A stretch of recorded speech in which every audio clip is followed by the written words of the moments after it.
Ospite della pastorale sociale e del coordinamento provinciale enti locali per la pace, Monsignor Giudici ha dato anzitutto una lettura di quanto sta succedendo in questi ultimi mesi nel Maghreb, in questo Nord Africa in rivolta dopo anni di soprusi subiti. Noi stiamo di fronte a una sorta di risorgimento delle regioni islamiche del Nord Africa, come è stato detto acutamente dal Presidente della Repubblica. E questo che è avvenuto è indubbiamente un fatto che ha dentro di sé potenzialità buone, perché indica la presa di coscienza dei diritti da parte di queste persone.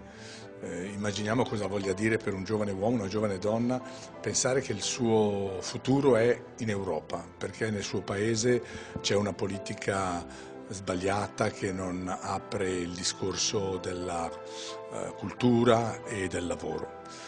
Naturalmente, come ogni cambiamento, vi sono complesse possibili conseguenze. È questo ciò su cui l'Europa e innanzitutto noi italiani dovremmo mettere la nostra attenzione. Come far sì che questo grido di dignità che viene da queste terre possa ricevere da noi un'attenzione e anche, dove possibile, un aiuto.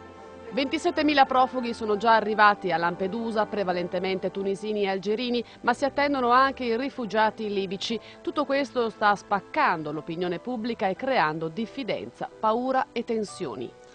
Indubbiamente la paura e il timore è comprensibile e tutti lo condividiamo, tuttavia mi sembra che è l'atteggiamento di fondo che andrebbe almeno riconsiderato.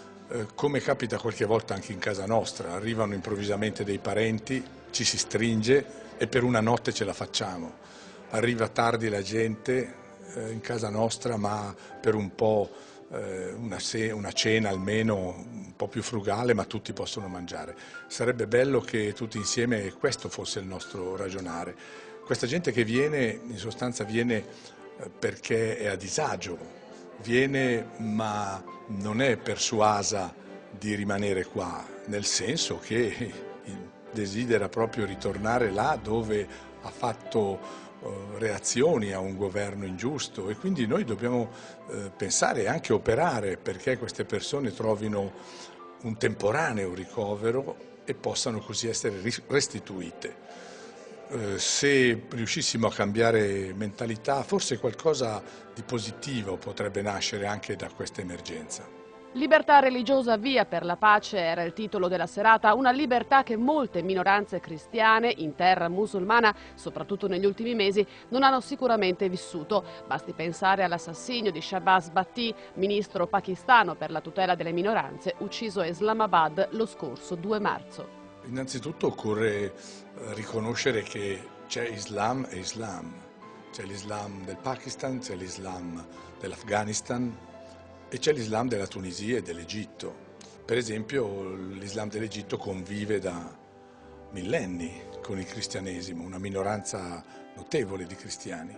Questo solo per dire che il problema non è certamente semplice, tuttavia occorre guardare con attenzione e non fare di ogni erba un fascio, come si dice, perché questo appunto rende difficile anche riconoscere le possibilità positive che ci sono anche in queste terre. Il lavoro è complesso, la strada è ancora lunga, però occorre avere lucidità nel valutare situazioni e persone.